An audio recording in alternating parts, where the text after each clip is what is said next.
Welcome back to the Birdhouse Dynasty show. Hold up. Hold up. Today we're going to be, what's that? Hold up. It didn't actually start. Hold on. Sorry, Okay, man. go back. We'll start over. We'll One start more over. time. Three, Okay. two.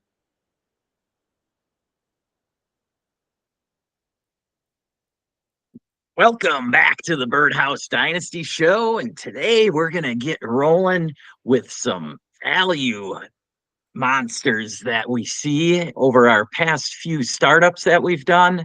We've identified a few players that we see that could jump at least 10 spots and keep trade cut value, or even at least maybe one tier, so to speak, if they're already too highly ranked on keep trade cut.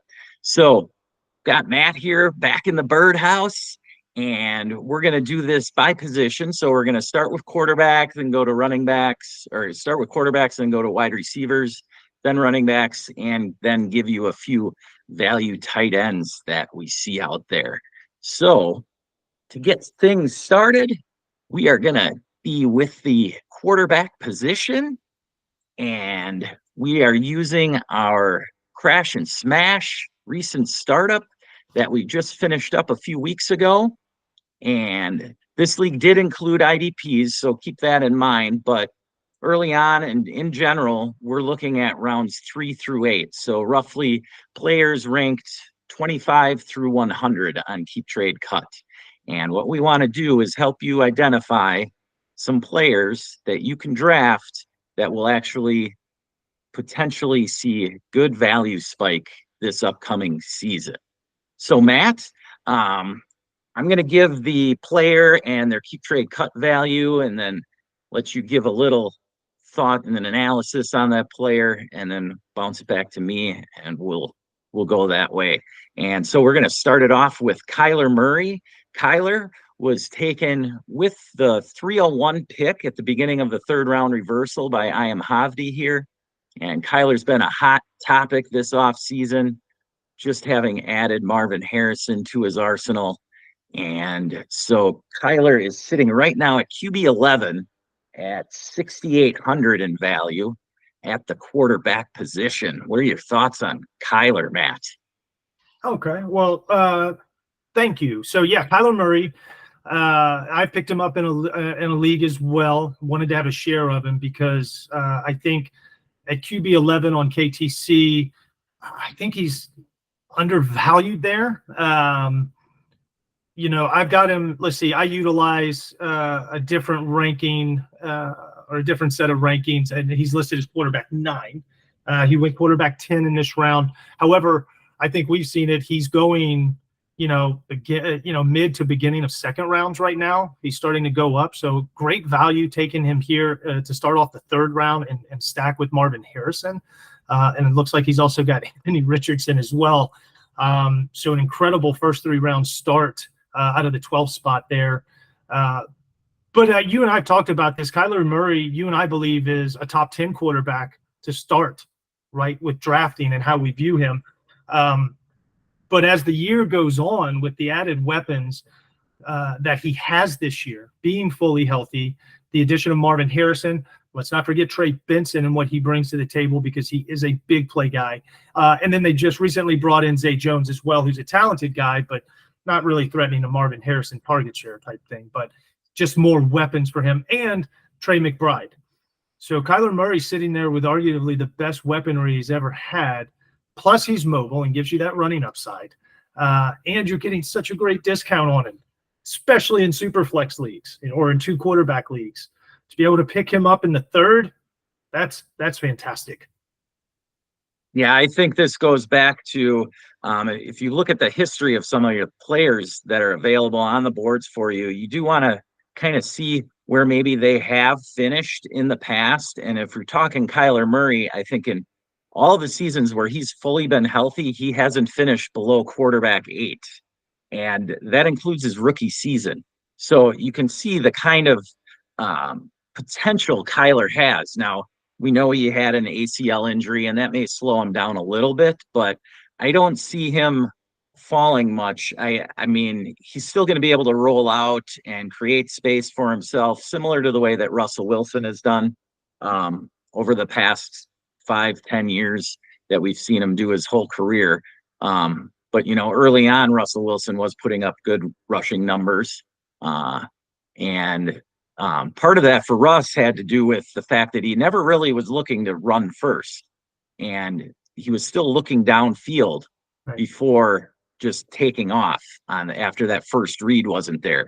And so that's something maybe Kyler needs to work on a little this year, and we'll see if he can do it. I think the emergence of Trey McBride will definitely help that, because McBride, what we saw from him last year, definitely represents a little bit of a Travis Kelce type, where he can, sit in that zone, find the space, kind of box out basketball player style, just to get that little space for Kyler. And so rather than Kyler having to run all the time, he'll just be able to start dumping it off to his little safety valve there in McBride if Harrison or the other weapons aren't open downfield. So yeah, Kyler is definitely a huge value to me. If he doesn't get picked, usually in all my startups that I've done with you, I mean, if he isn't picked around the turn there, I'm trying to trade up for him in the back half of the first round if he's still there. I've been trying to trade up. I tried trading up for him in this league, and it didn't happen. But I know you got him in our last league that we did, and that was at the second pick of the second round. You paired him up with Marv, and to me, that represents a great start. So I'm all about Kyler. And in that example, we had plenty of guys already off the board, and quarterbacks went quick. I took Marvin Harrison to start off in the first round there, and I had to have Kyler at that point. It was the most affordable stack I could get my hands on. Now, I will say this: the one thing with Kyler Murray, and this is real football, but it does affect fantasy in a sense. He does have a tendency to lock onto a receiver for multiple series. Yeah. He doesn't always go through his progressions, or at least that's what we saw a lot with DeAndre Hopkins. So hopefully over the last year and this offseason, that's something he's improved on. Now, in this case, I'm hobby with Harrison and Murray. You're totally okay with him locking on to his number one target. Right. The other thing Kyler's always had for him going fantasy-wise is a bad defense. And so, 24-3, 28-10 first half where they're trailing, it's always great for your fantasy quarterback, because he's going to be slinging it the whole second half. And that Kyler has definitely had going for him most of his career. And I don't know that the Cardinals improved that much defensively this offseason to prevent that from happening again this season. So, all right, we'll move on to the next guy we've got, and that is one of your favorites, I know, Matt, and that is Jaden Daniels, currently quarterback 12 at 65-62 in keep trade cut value. And I know he's one of your favorites because you've scooped him up in at least 2 of the 3 startups that I've done with you recently. Yes. Yeah, I am very high on Jaden Daniels. And here's why. And I don't have his actual projected totals in front of me, nor do I have this other guy's. But if you look at his projected totals versus Anthony Richardson. Now, I'm showing Anthony Richardson in my rankings at quarterback 7 and Jaden Daniels at quarterback 15. That's within a few spots of yours. But we can still use yours. 12-7 is 5 spots. And you can get him, as you see, I got him in the middle of the third. In fact, I traded back and was still able to land him in the third. But you get him middle of the third, whereas Anthony Richardson's going into the first. And I feel like from an experience standpoint, they're pretty close. Richardson only played in 2 full games, 2 partials, and then he was out all season with shoulder and back problems.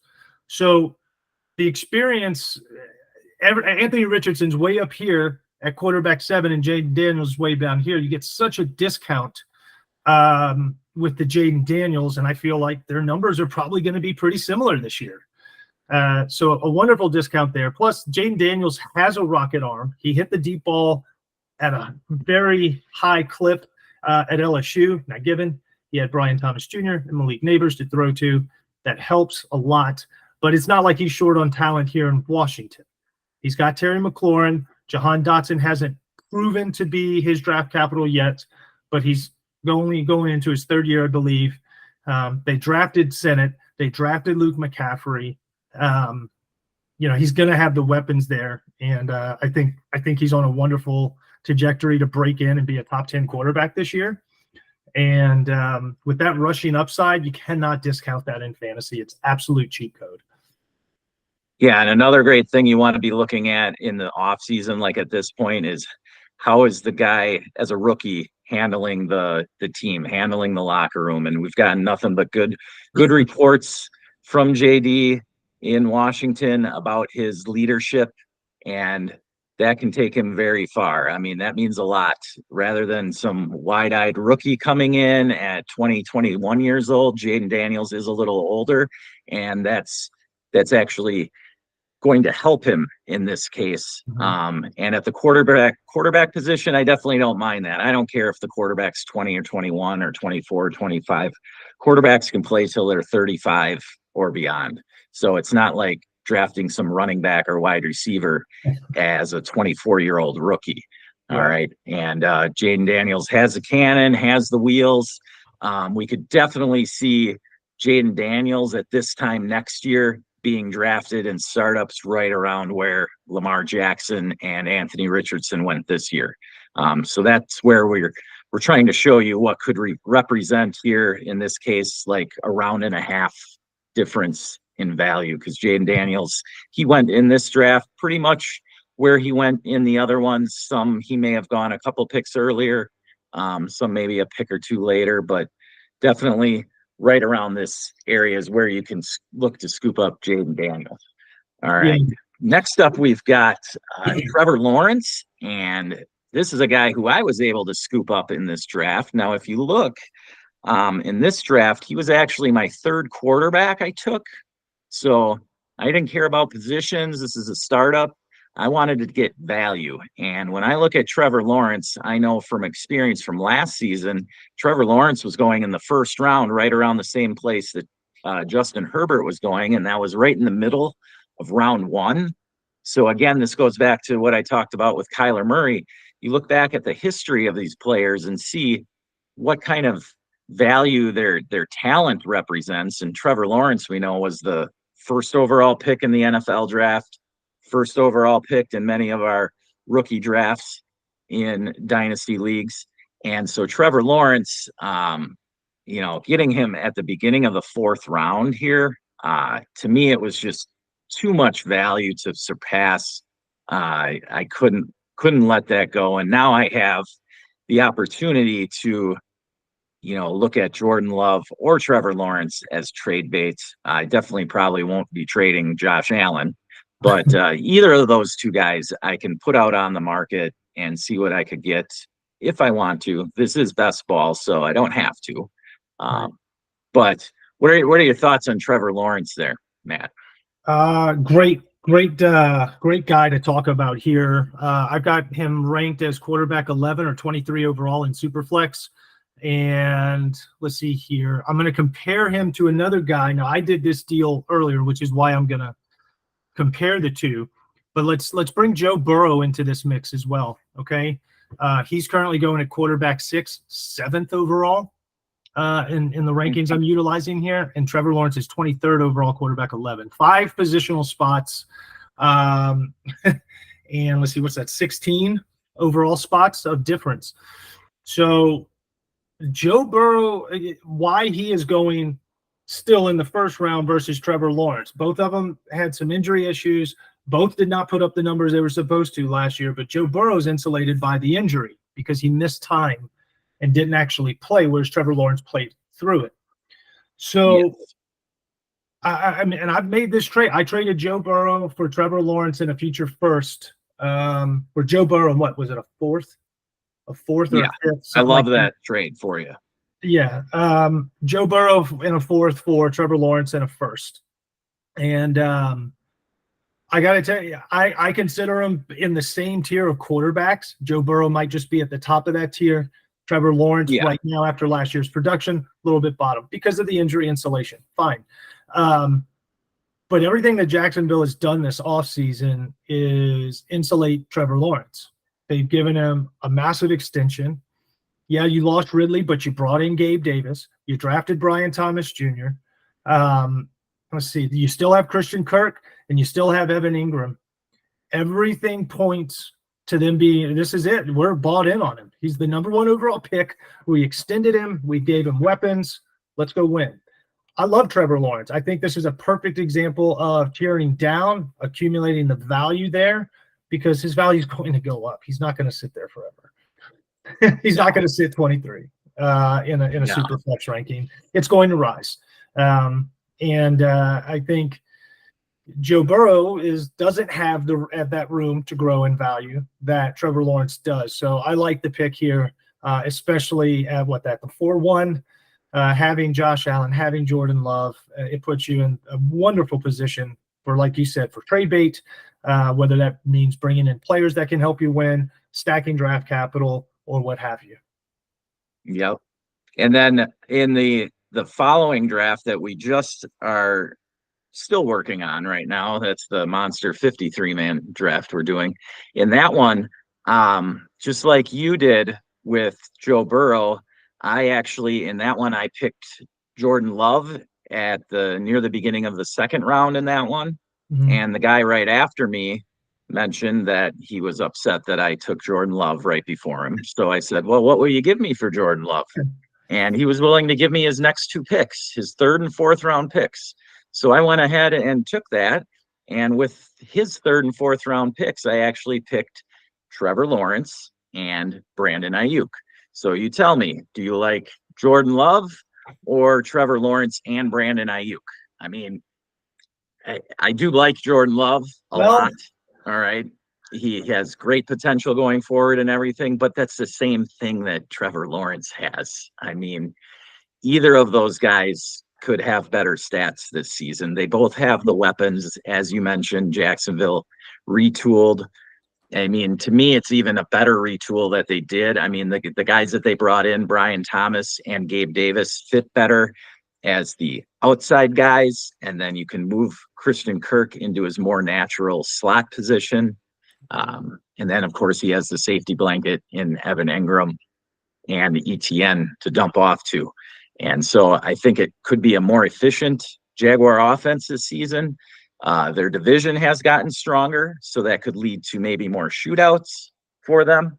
But ultimately, I do think the Jaguars have set it up very successfully for Trevor Lawrence this season. All right, next up, we got one of my favorite guys. Real quick, I got something for you here.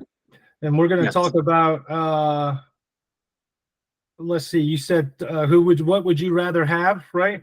So let's just run this through Keep Trade Cut. And Jordan Love is valued at 7,200. Yeah. 7,271 points. Trevor Lawrence is 6,329. But Brandon Ayuk comes in at, might as well call it 5,700. So even with a value adjustment, there's a 3,700 point difference. So yeah, I think I'm taking you into that deal all day long. Yeah. So. Yep. That's the kind of trade you can look to make. I mean, a lot of people that own Trevor Lawrence may be frustrated with him from the past season. So you can kind of look to capitalize on that emotional detachment they may have for Trevor Lawrence. Treat it like a stock option. Treat it like a stock option. Yeah. Yes. Got to play the market here in Dynasty. All right. So next up, we have our final quarterback here who generally goes in this range we were talking about, rounds 3 through 8. This guy goes more near the bottom end of that. And he's a guy I'm real excited for going into this second season for him. And this is Will Levis of the Tennessee Titans. Now, Levis is a pretty polarizing quarterback. He entered the NFL pretty polarizing as he fell to the second round of the NFL draft. And the Titans took him right at the beginning of that second round. He didn't get to see the field right away his rookie season, but once he did, he lit it up in his first outing.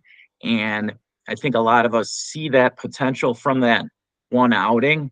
The rest of the season played out okay for the guy, but ultimately the biggest hope that I see with Levis is the new offense that Brian Callahan is bringing in to the Titans. And so right now, Levis is sitting at quarterback 21 and at 3,800 in value on Keep Trade Cut.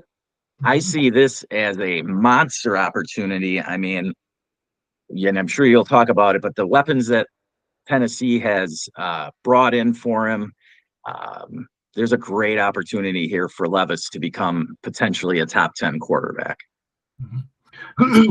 Yeah, I'm actually pretty high on Will myself. I haven't had a chance to get him.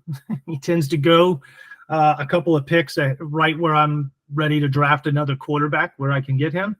So I haven't been able to get a share of him, unfortunately. But like you mentioned, the staff has definitely put weapons around him. Callahan's there, so I'm expecting to see something very similar to what we see up in Cincinnati with Joe Burrow and his weapons. And Will Levis has got the arm talent. I like his personality on the field. I love how fiery he is. I think that gets his team going, right?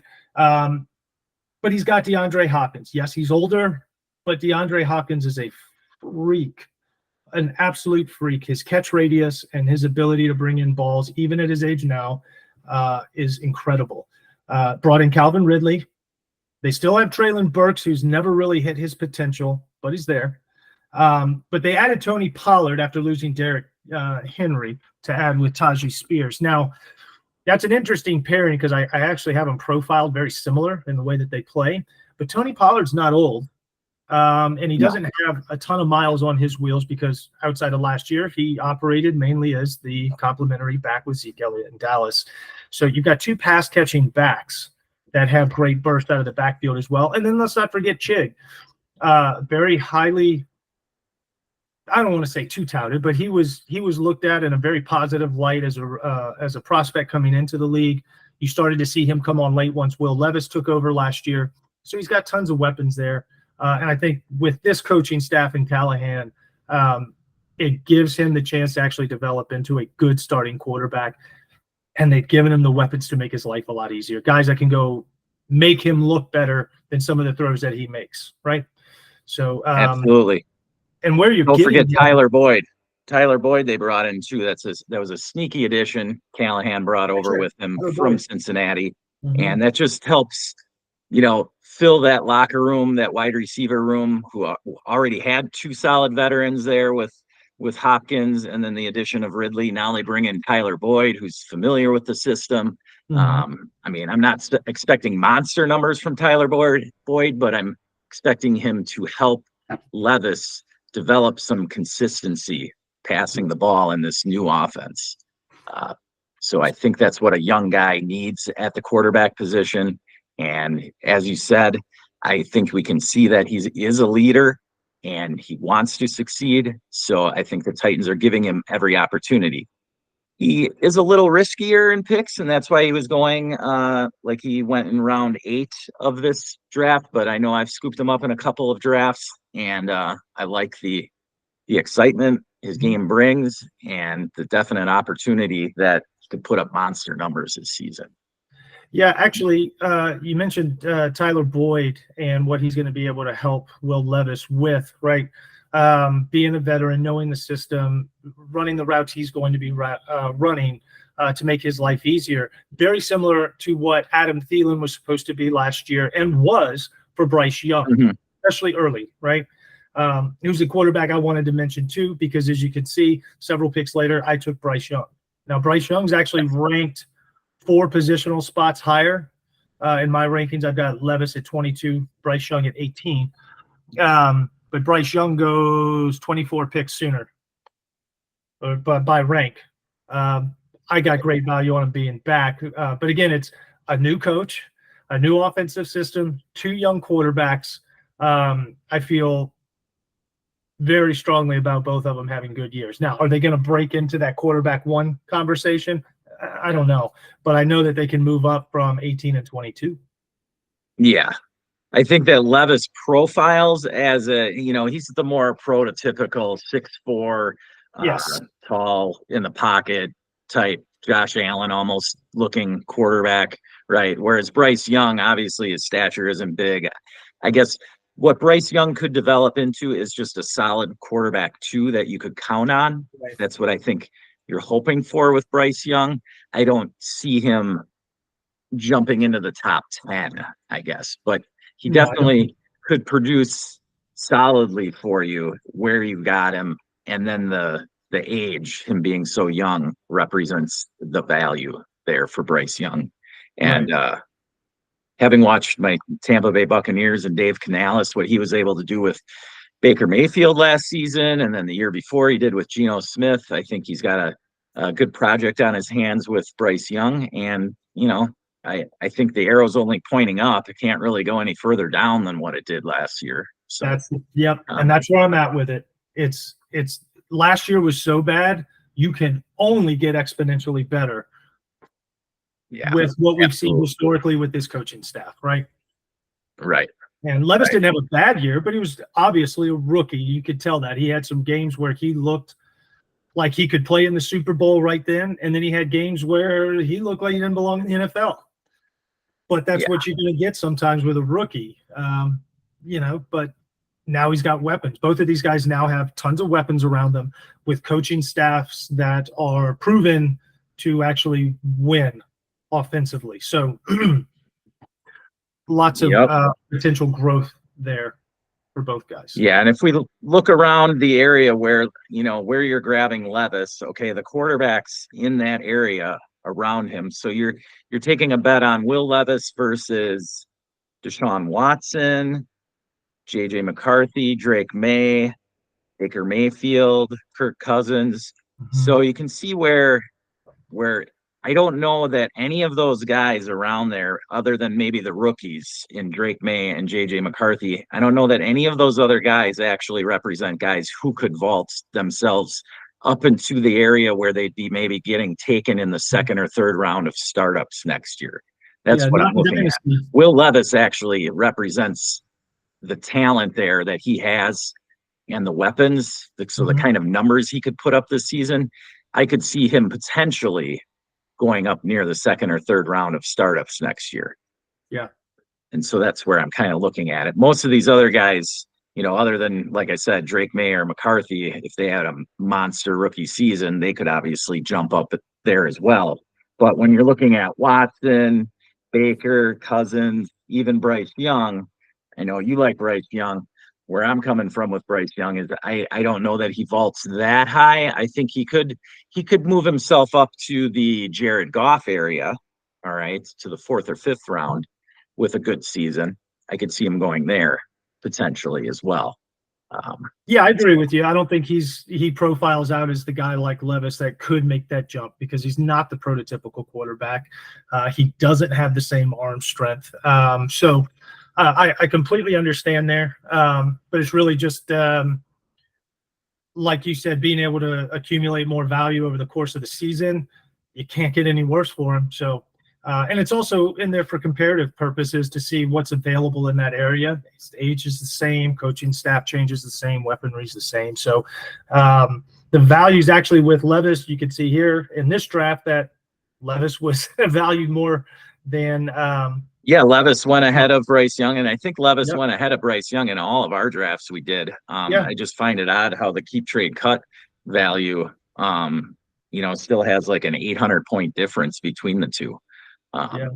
But again, I think there's that level of consistency that people see for Bryce Young's future potentially, whereas Levis is more of a either hit or miss type. Like, honestly, Levis could miss. And with all the weapons that they brought in for him, Tennessee could look to go elsewhere this next offseason if he is not successful. There's no guarantee with Levis either. And that's why, you're able to get him at such a late round, even with his talent. No, I completely agree with you.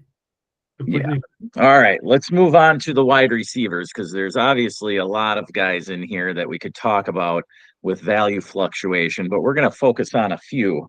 And a lot of them kind of profile similarly. They're that shorter route running type receiver. And we'll start off with one of your favorites here in Zay Flowers. You grabbed him at the beginning of the 5th round, which was generally where he did go in most of our drafts. He's right now valued at wide receiver 22 and at 5,003 points in keep trade cut. And so, what are your thoughts on Zay, Matt? I know you grabbed him in, I think, all of our startups, maybe 2 of the 3, I think.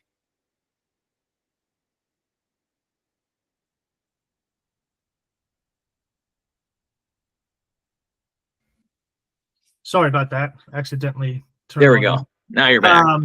Yeah, so Zay Flowers, I did draft in 2 of the 3 that we did startups, and our other dynasty league that we do together, I traded for him. I traded Brandon Ayuk for Zay Flowers and a bunch of picks. Yes. So what I love about Zay Flowers is, as far as dynasty is concerned, since I started playing dynasty, I have heard nonstop for a couple of years, second-year wide receivers who flashed in their rookie year are the safest bet in dynasty. So, I do a little homework. I look, I watch, and it's pretty true. And so I looked at Zay Flowers, and I looked at his rookie campaign, which was pretty impressive, especially in Baltimore, a run-first team. And let me see here where I have his numbers up here somewhere. So he had 77 receptions on 108 targets, 858 yards, 11.1 yards per reception. So the efficiency is there. How many touchdowns did he have? 5 touchdowns. So I look at his yardage at 8, let's just call it 850 on 108 targets. That's solid wide receiver, 2 targets, solid yardage. His touchdowns are sustainable. So then I look at the other receivers that aren't there. Odell Beckham's gone. Yeah, Mark Andrews and Isaiah Likely are there, but Zay Flowers put up these numbers with Mark Andrews still in the lineup. Yeah, he missed some games. Rashad Bateman has been a non-factor his whole career. I know they're talking him up this year, but Zay Flowers by default is the wide receiver 1 in Baltimore. And everything that he has flashed in last year throughout the season, everything says he's going to explode this year. Yes. I mean, it just does. And to be able to get him, where did I get Zay in this one? The 5th round, the 5-3. Mm-hmm. Got him in the 5-3 there. I mean, I think I got him appropriately valued there. He's ranked 50th overall in Superflex wide receiver 20. I think I got him at a pretty good value there. I'm not upset about that one bit. Yeah, I don't think that Zay has there's not going to be enough targets in that offense for Zay to jump up into, say, the top 7 or 8 dynasty wide receivers. But think about it. He had 108 targets, you said, last year. If that just increases by 15%, say, gets to 120 or more, right? 130 even, 130. He's going to get past 1,000 yards, jump up to maybe 7 or 8 touchdowns. And then you're looking at more of the 3rd or 4th round dynasty startup type wide receiver, because then he'll have 2 years under his belt, 2 solid seasons where he's produced in both of them. He's got no target competition at wide receiver. All right. He's still, yes, Lamar is definitely going to throw to his tight end, whether it's Andrews or Andrews is hurt, then he still throws to Likely. But other than that, I mean, and then you add on top, they're in the 2nd year now of the Todd Monken offense. Yes. They increased their pass attempts last season. I only expect that to increase for Lamar going forward. He's going to, I think, develop nicely into more of a pocket passer as years go on, similarly to kind of like what Donovan McNabb did in Philly. I can see Lamar just has that leadership quality of him that I don't see him just falling off the map like Cam Newton did. Right. And partially it's because of the way that Lamar takes hits. He sort of finds ways to avoid those big hits. Obviously, one big hit can kill any quarterback's future. But the way Lamar handles himself, I think that Todd Monken is working nicely with him to develop his passing game, help him develop in the pocket. and Zay Flowers could be his go-to guy going forward for the next at least 3 seasons with his rookie contract. So I do see the potential there for Zay Flowers to increase in value. Yeah, I'll just tell you. Next up, go ahead. Finish on Zay if you got one more thought. I'm sorry, what? Did you have one more thing to say about Zay? Yeah, I did. There's something that can't be discounted is the chemistry development over last year, and you could really see it at the end of the year. Oh yeah, in the playoff game, it was there.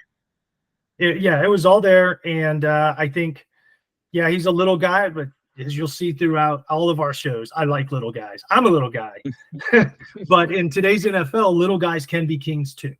And I think Zay Flowers at wide receiver 20, if he puts up that 130 targets on his 75% reception rate, or 73% reception rate, the efficiency's there. The touchdowns are going to go up.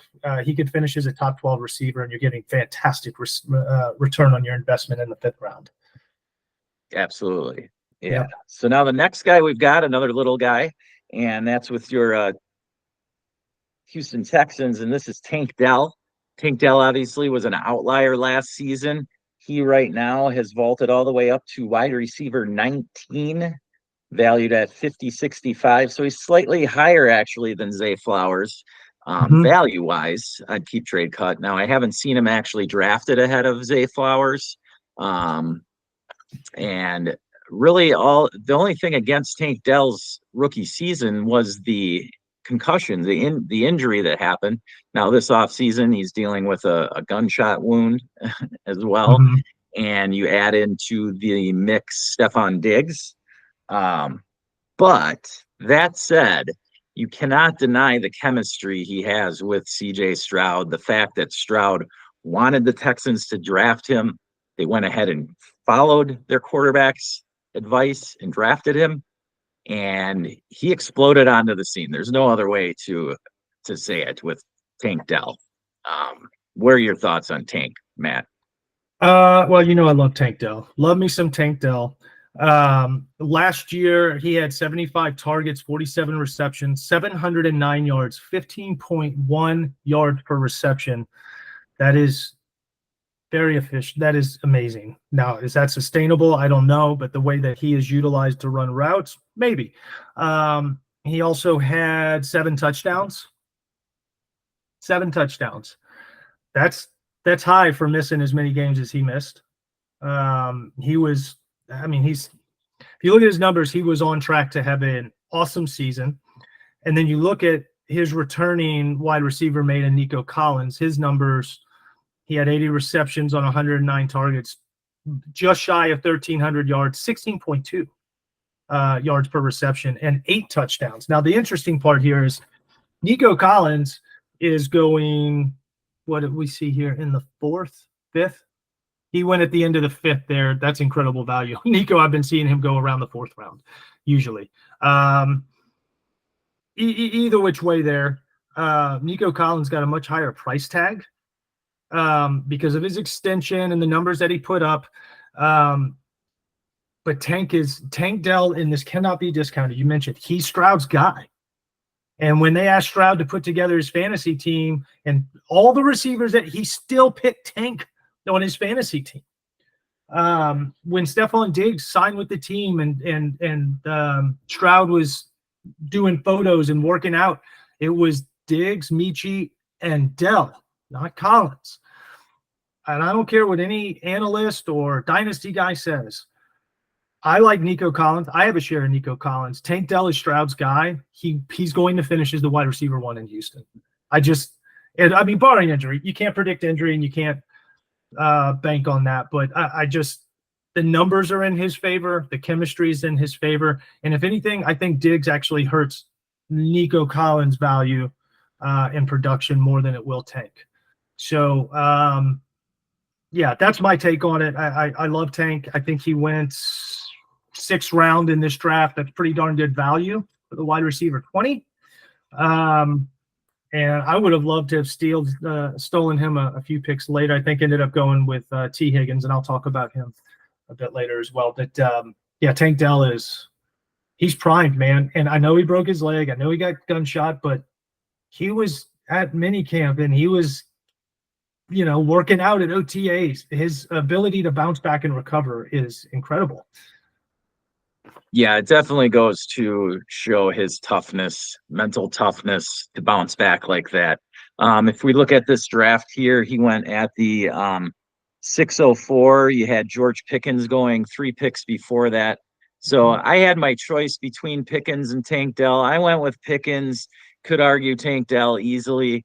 Either of them present potential to jump up, and in the context of what we're talking about, I mean, Tank Dell, you said it, he averaged over 15 points a week when he played. If you look at the two offenses there in Houston and Pittsburgh, it kind of makes me rethink my selection there of Pickens, but they're different type of receivers.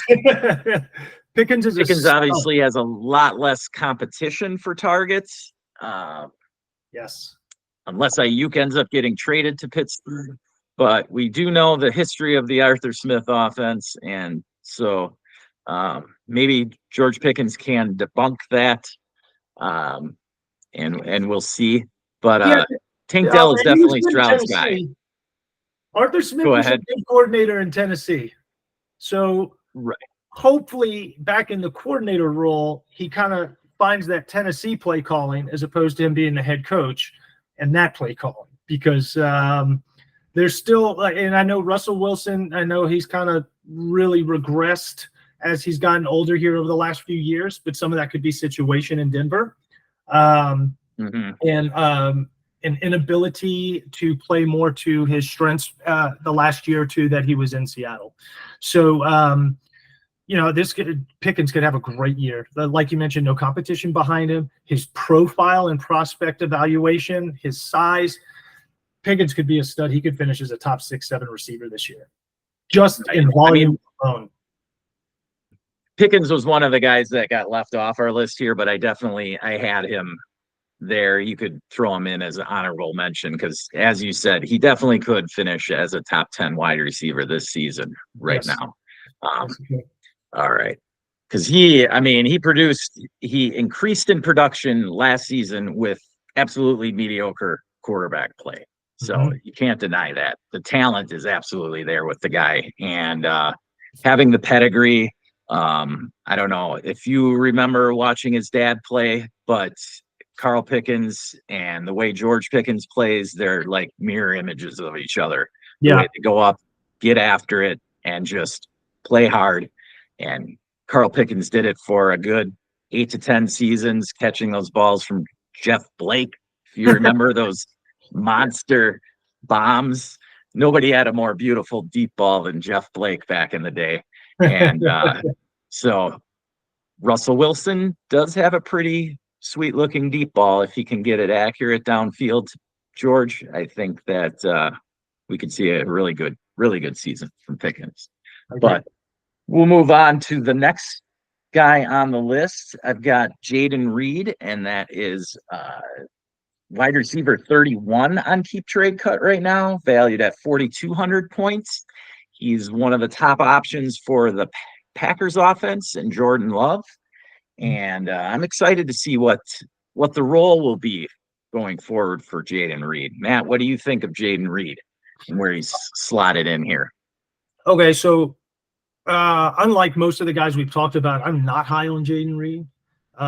He's currently ranked at wide receiver 30, 70th overall in Superflex. And I mean, the valuation's fine, but man, that receiver room, or actually just pass catchers in general, there's so many of them there that are real close, right? I mean, yeah, Jaden Reed, Christian Watson, Romeo Doubs, Dontavian Wicks, and then look at their tight ends. They've got Musgrave and Kraft. It's a crowded room for sure. Yeah, and then you throw in the pass catching ability of rookie running back Marshawn Lynch, and it's really crowded there. And so, where did he go in this draft? Let's see, 8th round, the start of the 8th. So in the 8th round, I can justify that pick a little bit more. It's so muddled there, and I know in the offseason I was his rate was like a 24 rookie draft first. I was just like, man, can't give up a first round pick for a guy I have no idea where he's going to fall in the pecking order next year. It's so muddled for me. I can't make too big of an investment. But if I'm looking at like an 8th or a 9th round grab on him, that I can justify, and that's more palatable for me.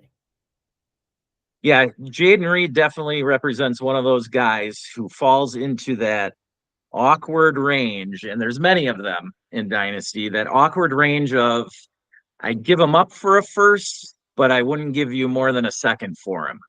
You can go down the line here of a number of guys here in, say, round 6 through 9, and just about all of them represent that type of player where, you're not completely sold on them to give up a first rounder, right? But you definitely give up a second rounder. But on the other hand, if you've got him, you see the potential that's there. There's no way you're just giving up a second rounder, right? I mean, Jaden Reed, for what he did last season he really came on when Jordan Love came on the second half of last season. And in the games that he played, he produced numbers. His average was very similar to what Tank Dell did. And, but his efficiency rate was super high.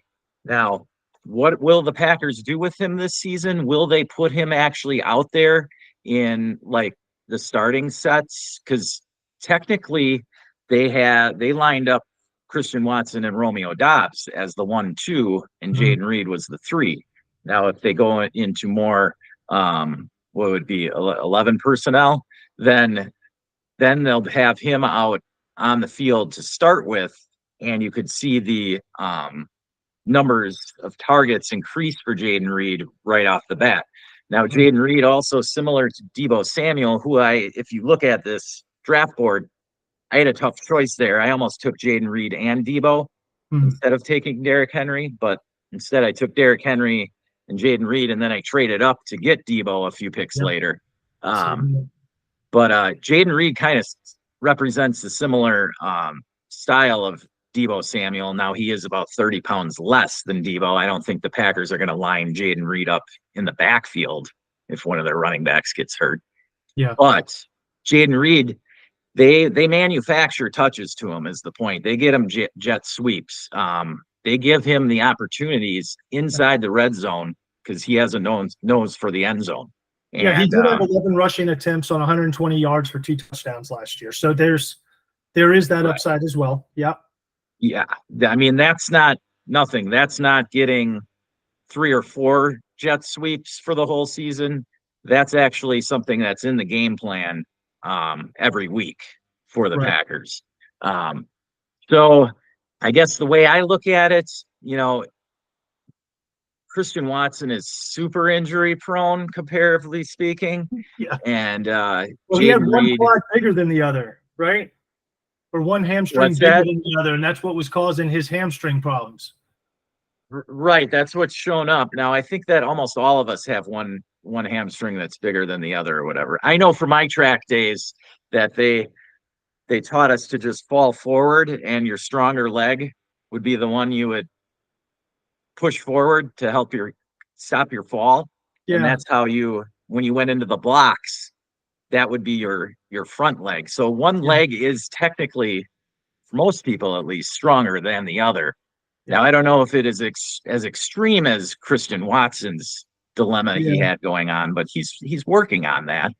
And, Christian Watson could prevent Jaden Reed from jumping up 10 spots, so to speak. And then you've got Dontavian Wicks and Romeo Doubs into the mix, as you mentioned. So Reed has a lot of competition there. But I think as long as Reed stays healthy, you could definitely see him jumping at least 5 spots maybe in these rankings. Again, it was his rookie season last year, so we're just all waiting to see if he actually can replicate that season. And, with next year not having as many wide receivers in the class as this year, you could see that also helping his startup value increase a little bit. Well, the next guy on our list is kind of Yes. right in the same area. Actually, the next two guys on our list are right in the same area, definitely the same tier, definitely the same team. Yes. And I'm going to kind of, if you don't mind, I'll clump them all together and kind of. Yeah, that's fine. So our next couple are Rishi Rice and Xavier Worthy, right? Rishi Rice, wide receiver 26, 63rd overall. Xavier Worthy, wide receiver 29, 68th overall. There's a lot of balls in Kansas City to be spread around. There's another receiver, though, in this tier, so to speak, that I'm much higher on all of, and that's JSN. And I know he let a lot of people down from a production standpoint last year, but with a new offensive system and aging Tyler Lockett, I like him a lot more. And his numbers are pretty efficient for when he actually played. That being said, the reason I like him more, one, he's got a year in the league, so that makes me happier than Xavier Worthy. He's not looking at a multi-game suspension like Rishi Rice, and his path to more targets isn't near as muddled as a Jaden Reed, right? And I can get him at pretty similar value as all of them, right? They all kind of go in that range, 7th, 8th round-ish, or should.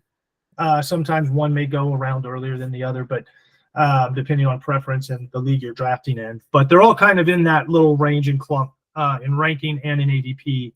And I do prefer JSN of the four. But if I'm looking at all three, I probably would take Xavier Worthy. Multi-game suspension. Yes, they spread the ball around, but he's super fast. And I feel like the path to targets isn't near as muddled as Jaden Reed's. So, yeah. Now, Rishi Rice, Xavier Worthy, they both obviously are in the Chiefs offense, so that adds a little artificial value, so to speak. I mean, we all look at Kadarius Toney and look at how well his value held, basically simply because he was with the Chiefs. Right, there was always that potential, and we did see it from time to time with Toney, but obviously the guy had a little issue getting the playbook down, and he sort of worked his way into the doghouse again in Kansas City. So now that's opened the door up for Xavier Worthy, and it opened the door up for the whole second half last year of Rishi Rice. And basically, both of them are ranked on Keep Trade Cut right around the same spot there. Xavier Worthy's at wide receiver 29, Rishi Rice at wide receiver 32. Either of those guys has a good season this year, and you could easily see them jump into the top 20 at wide receiver for sure. And I mean, to be fair, one or the other, I think, is going to do that. Which one? It's hard to say, especially with Rice's situation. But if I know the Chiefs and their history with having, Tyreek Hill and Kareem Hunt, they're not worried about off the field issues. They just want to know, hey, are you suspended or not? Come in and play. If you're not, right? And I mean, to be fair, they're running a business. They have to. If they own the asset, like, they've got to do as much as they can with that asset. They're not going to just trade him away for a 6th round pick or cut the guy, because that wouldn't be smart as a business. They're going to try and pump up his value at this time in the offseason as much as possible. They're not going to talk their own guy down. So, I mean, they're still talking up Rishi Rice, and if he only does miss 1 or 2 weeks, I mean, the guy had an awesome second half of the season last year. He is bigger than Xavier Worthy. I fully would expect, same with Hollywood Brown. I mean, I would fully expect Rishi Rice to be the number 1 wide receiver as long as he isn't missing much action this season, and just to expand on his previous year's success. That said, if he does get suspended 5 or 6 games, then you've got the door open for Xavier Worthy. And Xavier Worthy produced very well all of his seasons at Texas, out of all the rookies in this year's draft, he had the best success as a freshman. So the guy's produced, and he didn't have, awesome quarterback play at Texas. Quinn Ewers has had his definite issues. I mean, he was a highly touted prospect, Ewers, but never has really put it all together. We'll see this year if he even lasts and doesn't get replaced by Arch Manning at some point, because we all know the hype on him. Yeah. But back to Xavier Worthy, he's the ideal Kansas City Chief. Just like the Dolphins, they want speed, and they got the fastest guy in the draft. And so I can see a lot of manufactured touches for Xavier Worthy, just like Kadarius Toney got. And so who knows? It's worth the dart throw. I mean, in this draft here, I am Havdi grabbed Xavier Worthy. He took him. I'm trying to see what the reversal here. So he took him after Mike Evans. 6'12". He took him the 6'12" turn. Sure.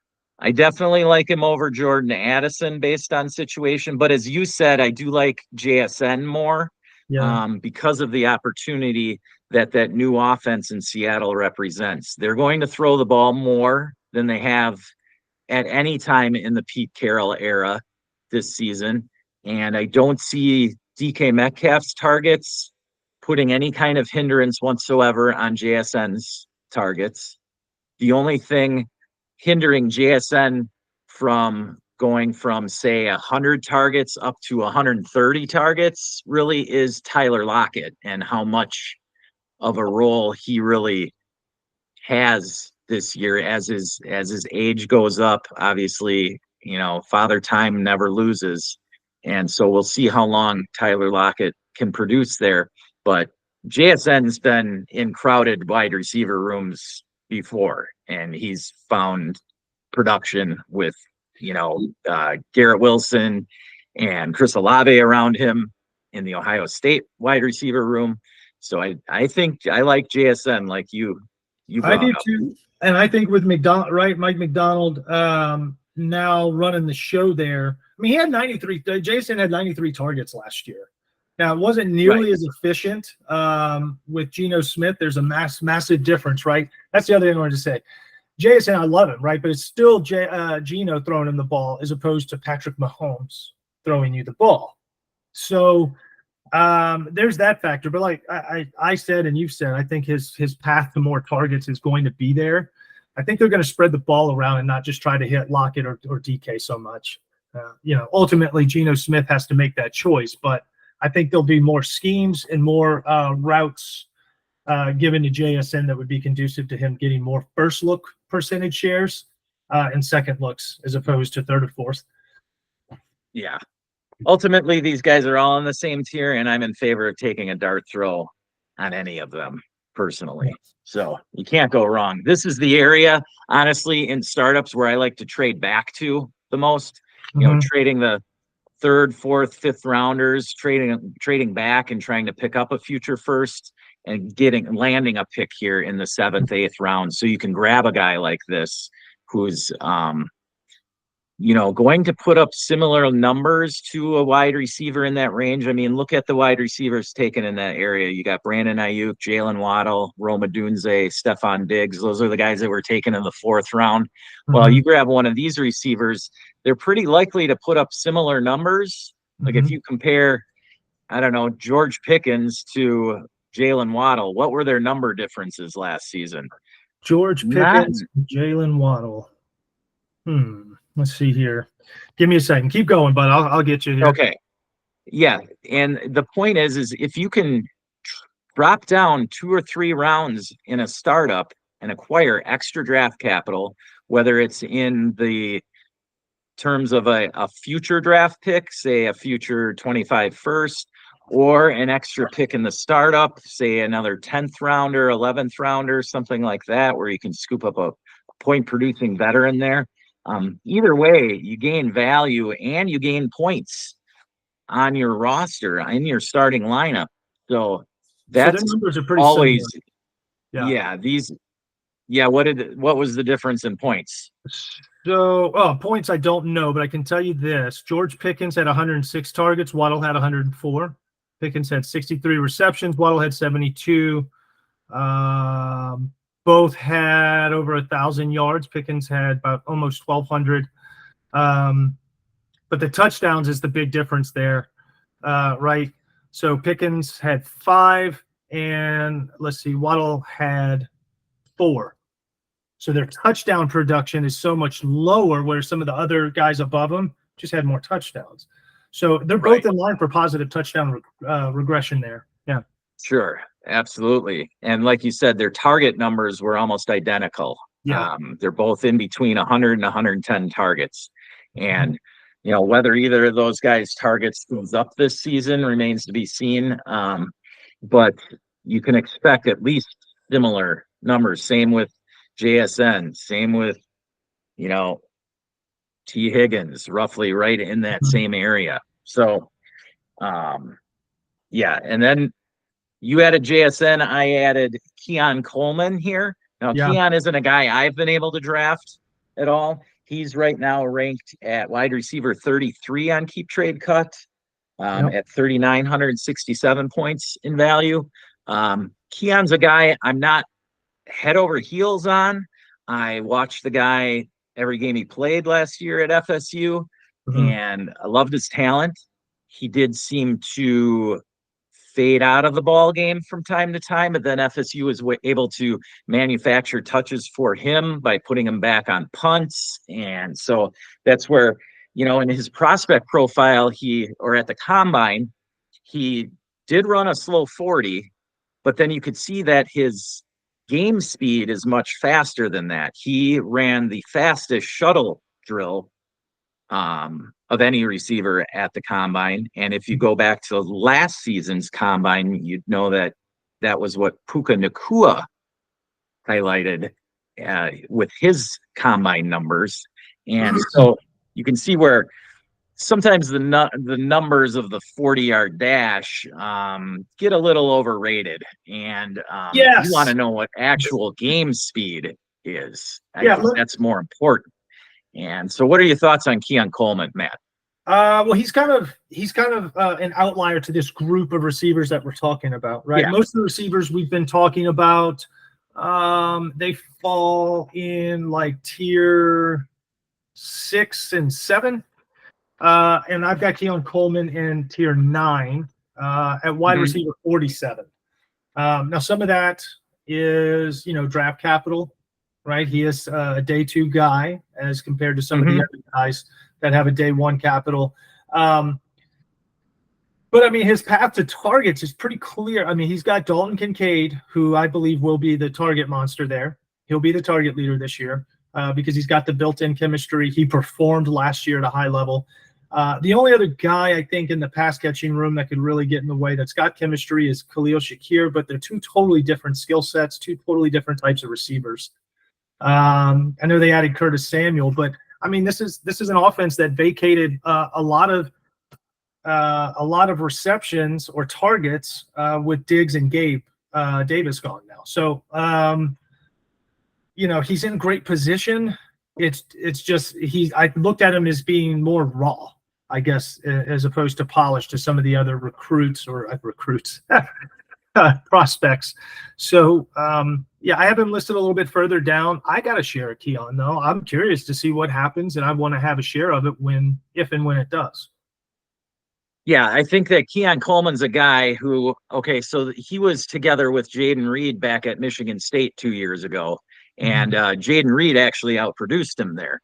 But Keon represents this, just the excitement, the jump ball, that type of player, and that's what we like to see a Josh Allen type quarterback have, right? That potential there.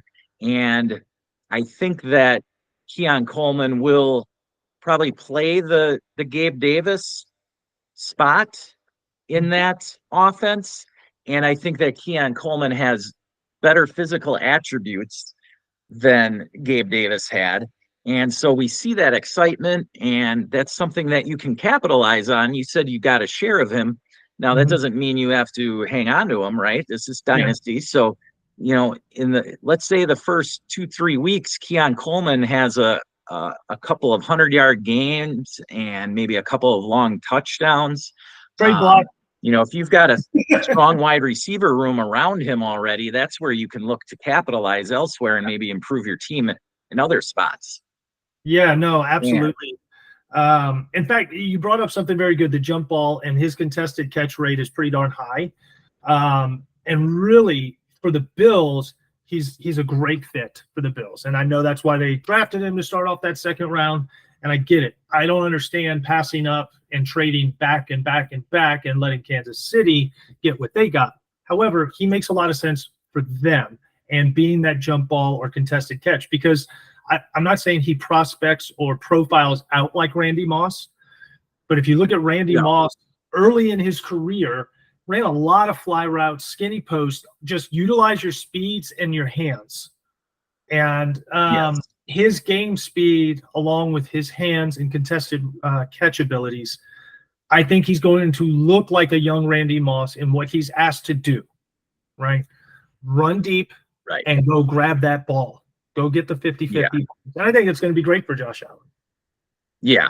And, as we've seen with many wide receivers, Randy Moss, you mentioned, now DK Metcalf, you see as they develop, if they're professionals, they learn how to expand their route tree as the years go on. DK Metcalf last year got a ton of screen passes thrown his way. He learned how to run slant routes. So he's expanded his route tree. As Randy Moss, went along, he wasn't running fly patterns all day.